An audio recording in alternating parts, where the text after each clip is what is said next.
Tak ada sebab harga minyak naik di Semenanjung Malaysia. Hadi Awang PERSOAL Kerajaan.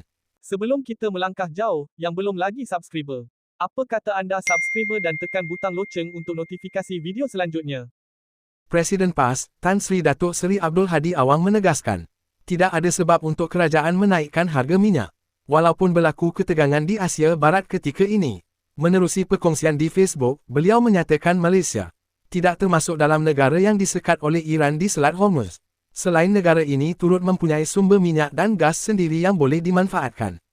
Katanya lagi, faktor utama yang menyumbang kepada isu tersebut bukanlah kekurangan bekalan, sebaliknya berpunca daripada kelemahan pengurusan serta kebocoran dalam sistem. Tidak ada sebab harga minyak dinaikkan di Semenanjung Malaysia, tetapi tidak di Sabah dan Sarawak kerana Malaysia tidak termasuk dalam sekatan Iran di Selat Hormuz.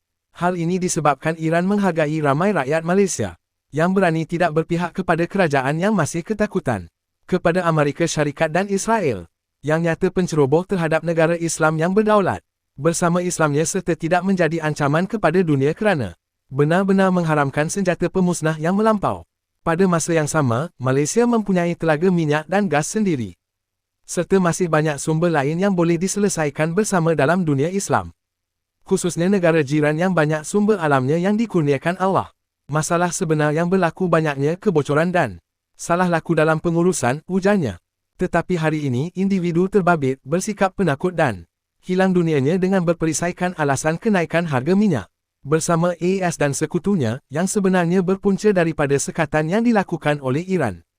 Hakikatnya, Malaysia tidak termasuk dalam negara yang disekat kerana rakyat negara ini menyokong Palestin dan Republik Islam Iran yang diceroboh, katanya lagi.